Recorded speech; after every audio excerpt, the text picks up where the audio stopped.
Okay. You guys good? Everyone good? All right, good. Yep.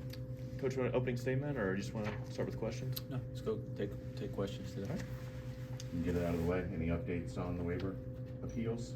No updates. We've issued both appeals. I can't remember if I've spoken publicly about that detail or not, but both appeals have been submitted to the NCAA, and obviously waiting to hear back, and time is of the essence with us taking the floor for the first time Monday. You anticipate a big class action type thing? It seems like a lot of teams with a lot of players in the same boat.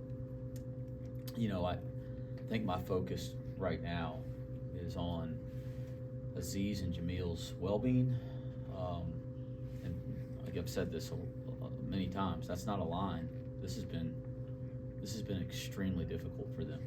I'm confused. So imagine how somebody at their stage in life, at their age, feels. They're confused. So that's my first focus. My second focus on this appeal process. I'm proud of the appeal that's been put forward. I thought the original waivers met the criteria and the standards that were laid out. I think that we only enhance those things, the appeal only enhances those things. So that's my focus right now is going through this appeal process, following the guidelines we were asked to follow, and seeing, hopefully getting some news here soon so we can get these guys on the court. I know it's early, Wes, but what do you like about your team right now? I've liked their willingness to come in the gym and work at it every day. They've had a good summer and a good fall in terms of approach. They're, to this stage, been a very unselfish group. Certainly we got guys that want to do well individually and, have high goals for themselves individually, but you get a sense to this stage that everybody's willing to sacrifice a little bit for our team to be successful. Those two things to this stage have been good, but it's early and we got a lot of work to do. You're 4 days from tip-off. Are you confident, or do you feel good about where you're at point guard with two new guys that haven't done it yet? I feel like we have the right guys at point guard. I do. I think that, and they've done the right things from the time they got here till now to prepare for college basketball. Are they where we want them to be in January when Big 12 play starts? They're not, and that's okay. We didn't expect them to be, but they've done a nice job to get themselves in position to be ready to play our first game in November. And it's going to be a process here over the next month or two to get them up to speed in every capacity of playing that position at this level of basketball. We're fine with that, but we have the right kids. They're talented. They're about the things that we're about. I think our fans will instantly resonate with them when they watch them play, but there'll be a process of getting them up to speed on some of the details and some of the things that you have to do night in, night out at that position. Assuming no news, and you'll play a ton of guys Monday, but do you have a starting five, and are you willing to divulge? So I don't have a starting five yet, Scott, and it's funny, I hadn't had that question yet. It's always laugh and chuckle. You guys think a lot more about that kind of stuff than I do. I think the questions that we're trying to answer, more importantly than who we roll out in the starting lineups, or who are the guys that are in the rotation. I think that's number one. What are the best combinations to put that rotation together, and who the heck's finishing the game? That's what I'll tell our players. That's what I believe, and very, very rarely do the group that you start early in the year the same group that you're starting later in the year. So whoever we start on Monday, which I have not figured that out yet, it'd be likely that that's not the group we're starting in January, and that's just how it usually plays out. So it'll be, especially with all these new faces, it'll be a process to figure out not who deserves to start, maybe a little bit of that, but also the best combination for our team of who starts together and how that impacts substitutions and patterns and all things like that. I mean, gosh, a year ago,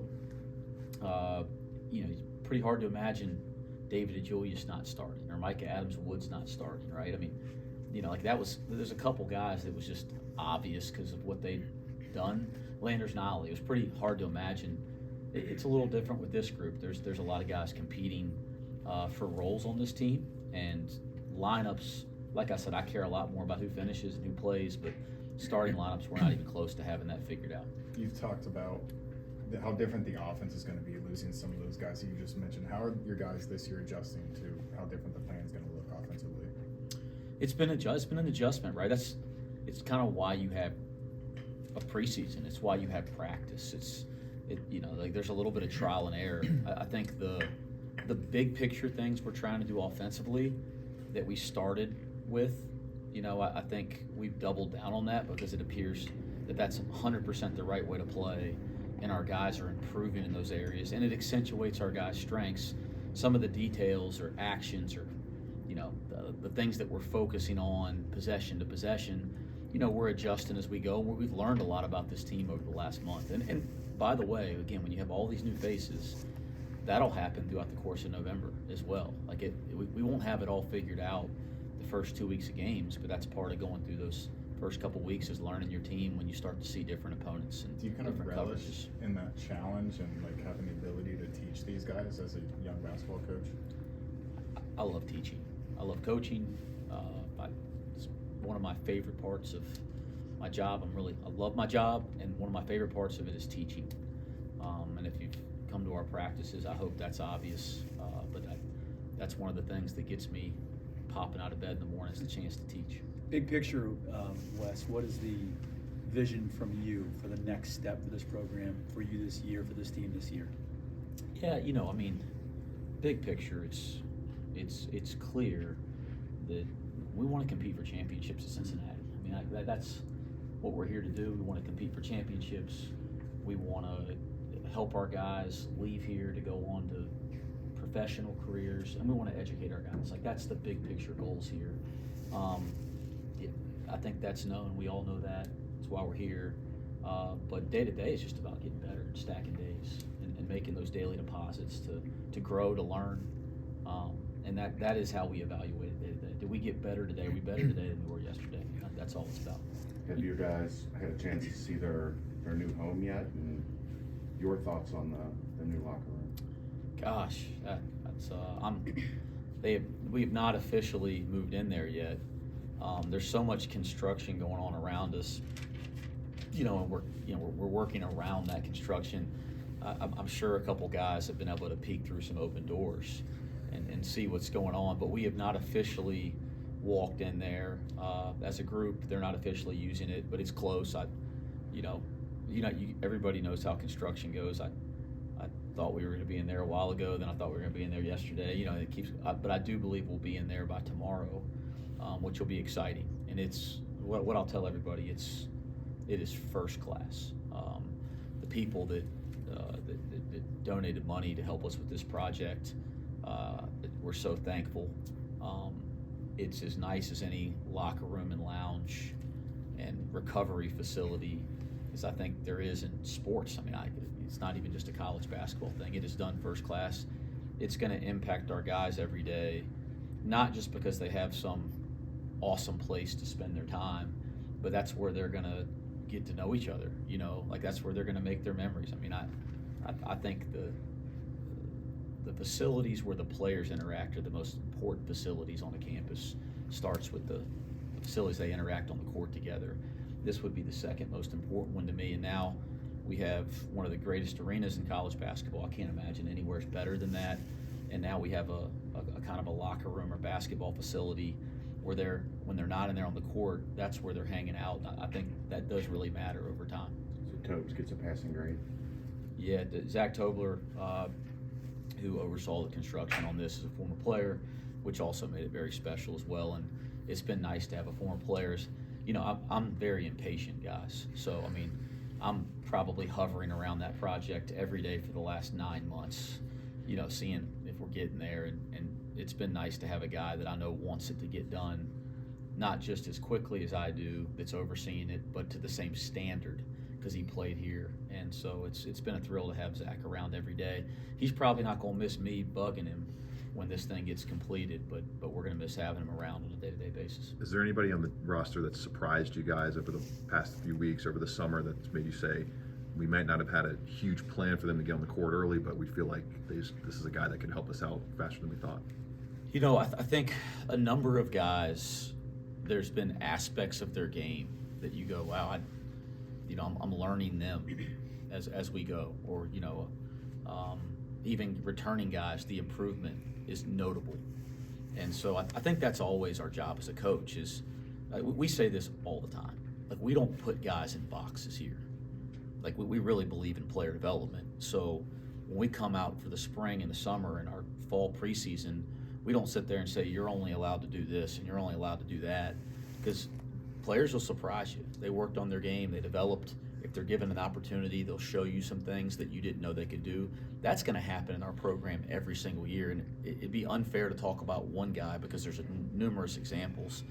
And then as you start to get now into the games, you do got to start making sure guys are playing to their strengths and within their roles. But every year that changes. I think the thing that fans will be shocked about, that's the obvious one, is the way Victor Locken's been shooting the basketball. I mean, it's amazing, and it's been 2 years in a work in progress. We just didn't let him shoot them in games last year, but he's been shooting it at an extremely high clip, and that's an example of, by not boxing somebody in, you've allowed them to grow into a role, and I'm proud of how we do that here. 2 more questions. How much faster are you as a team? And I assume you're gonna play fast since we play.